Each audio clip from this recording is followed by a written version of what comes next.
Hello everyone, welcome to my channel. आज हम बात करने वाले हैं कॉम्प्लीमेंट ऑफ अ सेट। चलिए हम इसके डिफिनीशन से ही पहले देखते हैं। एनसीईआरटी का डिफिनीशन है, क्या कहता है? Let U be the universal set and A a subset of all element of U which are not the element of A, it is denoted by A dash. कहने का मतलब है कि कोई हमारे पास यू दिया हुआ है जो क्या है, यूनिवर्सल सेट है। ठीक है, इसको हम मान लेते हैं u इक्वल टू 1 2 3 कहाँ तक 10 तक। हम एक यूनिवर्सल सेट अपना से मान लिए 1 to 10। अब कहता है कोई a है जो क्या है, सबसेट ऑफ u, मतलब यूनिवर्सल सेट का सबसेट है a। मान लीजिए a इक्वल टू 3 5 6।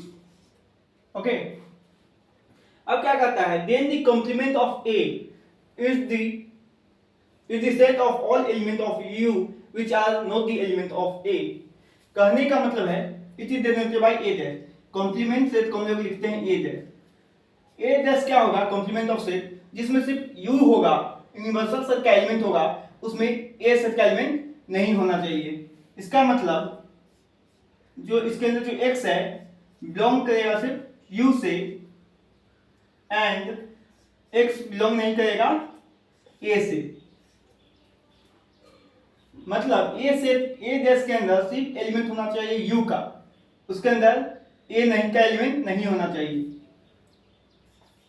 कैसे लिखेंगे? a dash equal to u minus अगर 1 कर देते हैं तो क्या आ जाएगा? a डैश का एलिमेंट।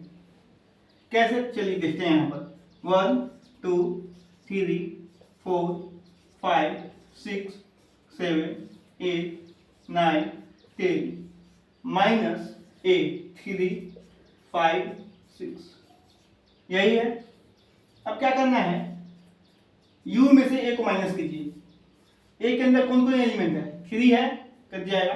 5 है, खत्म, और 6 है। बाद बाकी जो बच गया u के अंदर देखिए 1 2 4 7 8 9 10। यही कहा है डिफिनीशन कि कोई मेरे पास यूनिवर्सल सेट है और उसमें एक सबसेट दिया हुआ है यूनिवर्सल सेट का a। अब कहता है कॉम्प्लीमेंट ऑफ सेट क्या होगा? कॉम्प्लीमेंट ऑफ सेट ऐसा एलिमेंट होगा जो सिर्फ u में होगा और a के अंदर नहीं होगा। मतलब a dash equal to u minus a कीजिएगा तो आपको आ जाएगा ऐसा एलिमेंट जो सिर्फ u में मौजूद है, उस सेट के अंदर है, a के अंदर नहीं है। अब चेक कीजिए 1 2 3 4 7 8 9 10, ये सब सिर्फ u के अंदर है, a का कोई भी एलिमेंट a डैश में नहीं है। आई होप आपको ये क्लियर हो गया होगा। Please note down.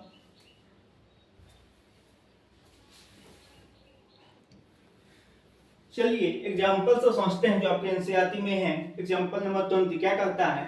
Late u है आपके पास 1 to 10 नेचुरल नंबर दिया है एंड a इक्वल टू 1 3 5 7 9 है। कहता है find a dash. a dash का मतलब आपको पता हो चुका है। a डैश का मतलब होता है complement of a set a। ठीक है, complement of a set A dash का मतलब होता है। पहले इस क्वेश्चन को बनाते हैं। क्या कहता है? हमको फाइंड करना है ए डैश। ए डैश का मतलब ऐसा एलिमेंट जो सिर्फ यू में हो, सेट ए में ना हो। उसके लिए क्या कहते हैं? यू माइनस ए। ठीक है, यू क्या है हमारे पास? 1 2 3 4 5 6 7 8 9 10 माइनस 1 3 5 7 9। ए डैश का मतलब ही हो गया u माइनस ए। डिफरेंस कर देना है, u में से a को हटा देंगे तो क्या आ जाएगा? a dash implies to a dash क्या हो गया?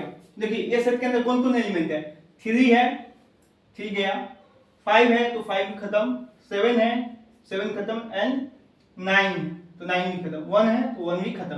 अब जो बच गया u के अंदर जो बच गया वो क्या हो जाएगा a डैश। क्या बच गया 2 4 6 8 3। आई होप आपको क्लियर हुआ होगा।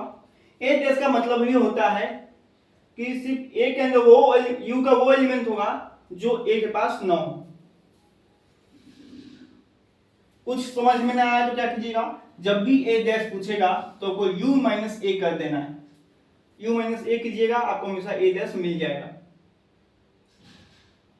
बात करते हैं एग्जांपल नंबर 21 का। क्या कहता है, let u be the universal set of all the student of class 11।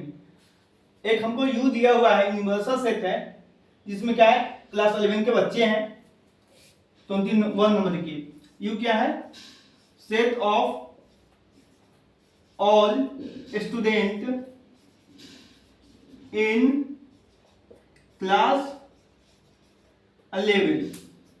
ठीक है, उसके बाद कहता है and A be the set of all girl in class 11। ये क्या दिया हुआ है, set of all girls in class 11। तो क्या कहता है, फाइंड ए डैश। ए डैश मतलब u माइनस ए करना है आपको। देखिए u था set of all student in class 11। Class student में जितना भी boys, sorry boys and girls है, सबको मिला के क्लास 11 का बच्चा होगा जिसमें बॉयज और गर्ल्स दोनों होंगे। एक क्या है, ऐसा सेट जिसमें क्लास 11 के सिर्फ गर्ल्स है। हमको ए डैश निकालना है, मतलब u में से जितना भी गर्ल्स है सबको हटा देंगे तो क्या बचेगा, सिर्फ और सिर्फ बॉयज। तो ए डैश इक्वल टू क्या हो जाएगा, set of all boys in class 11। I hope आपको दोनों क्वेश्चन समझ में आया होगा। Please note down.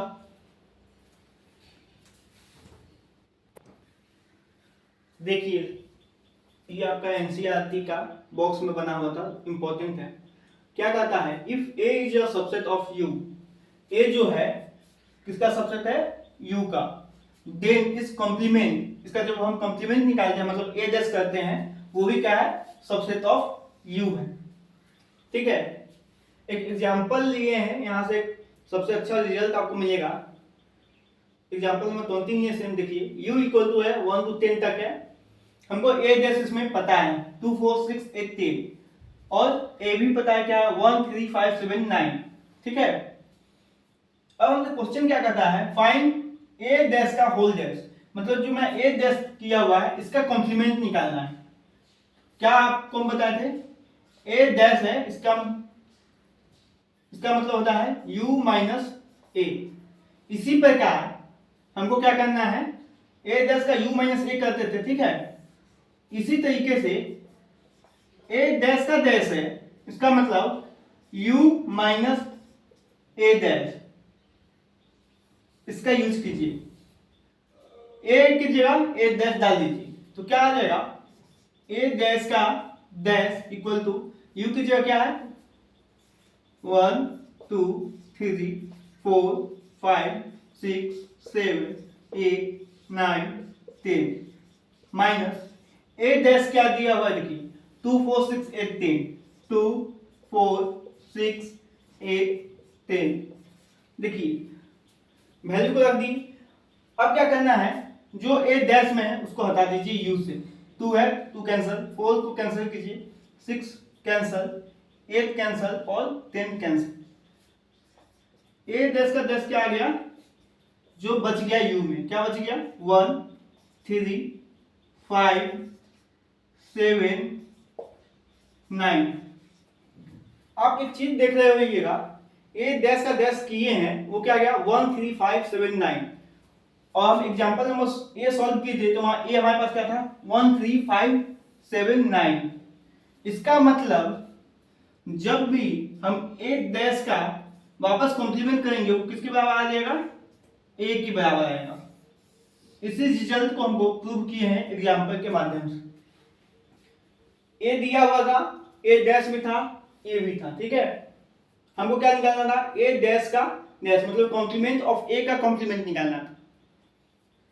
क्या किए, जिसे ए डैश का निकालता है यू माइनस ए, उसी प्रकार क्या किए हैं ए डैश का करने के लिए यू माइनस ए डैश किए हैं। यू आपका यूनिवर्सल सेट है, उसको डाल दिए, माइनस किए हैं ए डैश 2 4 6 8 10, तो यू में से ए डैश का वैल्यू हटा देंगे, जो बचेगा वो क्या लेगा, ए डैश का डैश। ये किसके बराबर आ गया, ए के बराबर आ गया। ये आपको ऑब्जेक्टिव में पूछ सकता है डायरेक्टली, अगर आप बीएससी भी बोर्ड से हैं उसके लिए भी है, और इसका आप यूज भी कर सकते हैं किसी भी क्वेश्चन में। ठीक है, प्लीज नोट डाउन।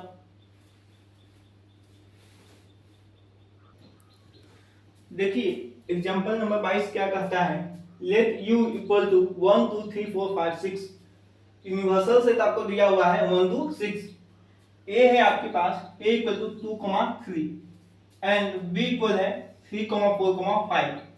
अब क्या कहता है question, find a dash b dash a dash intersection b dash a union b dash and hence so that a union b का whole dash equal a dash intersection b dash.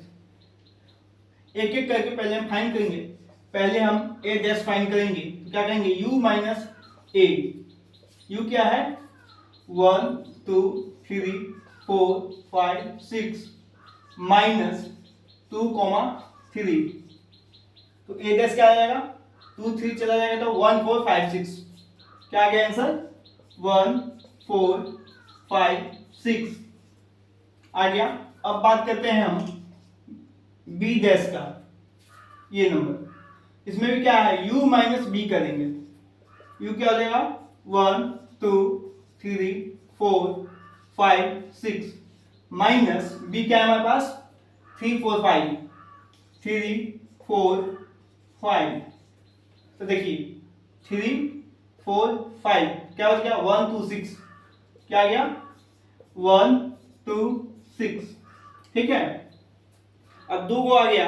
अब क्या करता है a dash intersection b dash, इन दोनों का intersection a dash intersection b dash, a dash में क्या आया था 1 4 5 6 1 4 5 6 इंटरसेक्शन b डैश मतलब 1 2 6। इंटरसेक्शन का मतलब आपको पता है जो दोनों सेट में कॉमन क्या है 1 दोनों में है और 6 दोनों में है, तो क्या आ जाएगा 1 6, यही क्या हो गया मेरा a इंटरसेक्शन b डैश, क्या आ गया 1 6। अब बात करते हैं हम a union b, a union b में क्या आएगा, a में क्या है मेरे पास 2 3, इसमें 3 4 5, यूनियन का मतलब है दोनों सेट को आपस में ज्वाइन कर देना, ऐड कर देना, 2 3 4 5। आपको ये बात पता होगा जब भी हम यूनियन करते हैं या कोई सेट लिखते हैं, एक एलिमेंट को सिर्फ एक बार ही लिख सकते हैं, ठीक है, तो क्या गया 2 3 4 5। अब लास्ट में क्या कहता है and hence so that a union b dash equal to a intersection a dash intersection b dash. अब a यूनियन b आया है, इसका डैश करना है। देखिए a यूनियन b का डैश करने के लिए क्या करेंगे, union set universal set minus a union b, ठीक है। यूनिवर्सल में एलिमेंट क्या है 1 2 3 4 5 6 माइनस क्या करना है a यूनियन b, क्या गया है 2 3 4 5 माइनस 2 3 4 5, तो हमारा जो आंसर आएगा क्या आएगा, देखिए यूनिवर्सल से इसको माइनस कर देना है, यूनिवर्सल से 2 गया 3 है तो 3 गया 4 गया 5, किसके बराबर आ गया 1 6। a यूनियन b डैश हमको आ गया 1 6 के बराबर। ये देखिए a इंटरसेक्शन b क्या आया था 1 6, किसके बराबर आ गया a dash intersection b dash. ये आपका यहाँ पर प्रूव हो चुका है। बस इसी प्रकार आपका कॉम्प्लीमेंट ऑफ सेट का जितना एग्जांपल है कंप्लीट हुआ। अब एक टॉपिक होता है डी मोइगल थ्योरम, उसको देखते हैं, प्लीज नोट डाउन। चलिए देखते हैं डी मॉर्गन लॉ। हमसे कहा गया था डी मोइवर थ्योरम, वो बीएससी में आपको पढ़ना है, ठीक है। डी मॉर्गन लॉ क्या कहता है, देखिए, the complement of the union of two set is the intersection of their complement and the complement of the intersection of two set is the union of their complement.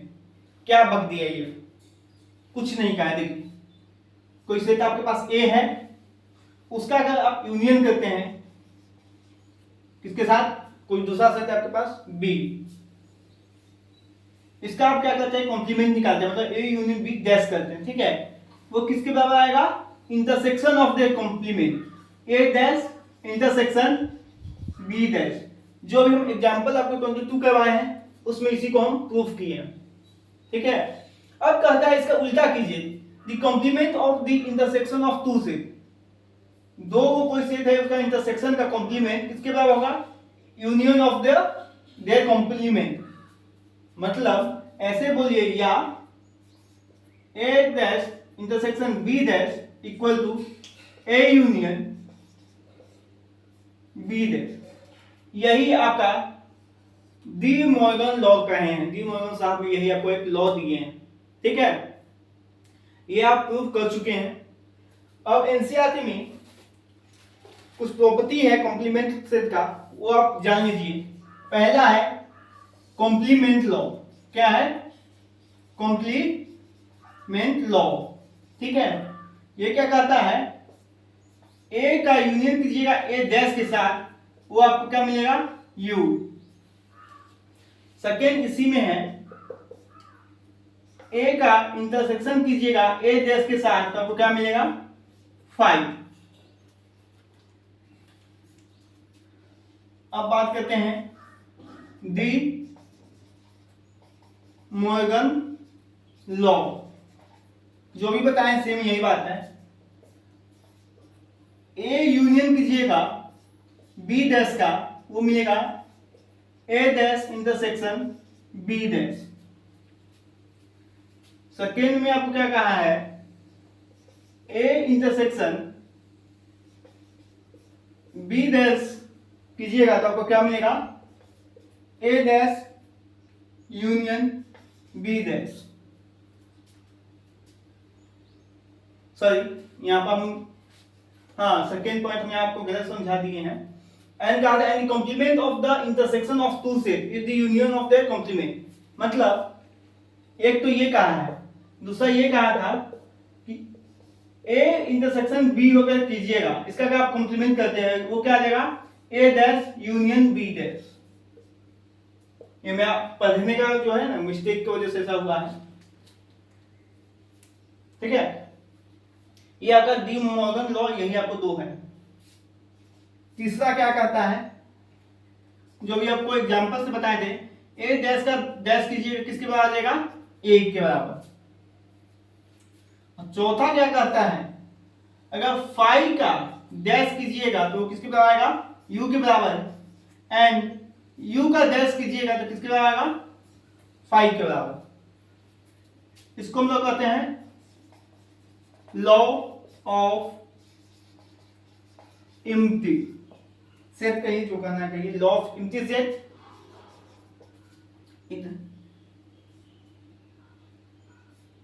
ठीक है, यही आपके पास 4 point है जो आपके बुक में दिया हुआ है एनसीईआरटी में। ये बात तो आप जानते हैं, ए यूनियन बी, सॉरी कहा गया, ए यूनियन ए डैश कीजिएगा तो यू मिलेगा। क्यों, देखिए यू आपके पास मान लीजिए 1 2 3 4 5 है, आपके पास ए आ गया 2, 3, तो ए डैश क्या आ जाएगा, 2 3 हट गया तो 1 4 5। अब क्या कहता है, ए प्लस ए डैश, सॉरी प्लस ना यूनियन, मतलब दोनों सेट को जोड़ दीजिए, क्या आएगा 1 2 3 4 5, किसके बराबर आ गया, u के बराबर। पहला यही कहा है, ए इंटरसेक्शन ए डैश। एक बात बताइए, आपके पास ए है 2, 3 और ए डैश है आपके पास 1 4 5, दोनों का इंटरसेक्शन कीजिएगा तो कुछ कॉमन है, दोनों में नहीं, तो क्या कॉमन हो गया, कुछ नहीं मतलब एम्प्टी हो गया। ठीक है, डी मॉर्गन लॉ आप प्रूव कर चुके हैं। ए डैश का कॉम्प्लीमेंट ऑफ ए डैश आप हम प्रूव करा चुके हैं।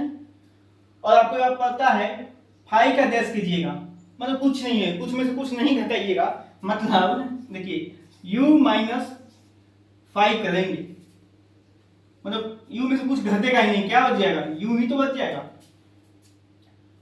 अब इसका बात करते हैं, यहां पर u का डैश है, मतलब u माइनस u में से u पूरा, मान लीजिए u है आपका 1 to 5, इसको वापस माइनस करना है 1 to 5, तो सब तो कट जाएगा, क्या बच जाएगा, कुछ नहीं मतलब 5, यही आपका लिखा हुआ है। आई होप आपको सब समझ में आया होगा। कोई डाउट है तो आप कमेंट कर सकते हैं। Please like my video, share and subscribe. Thank you.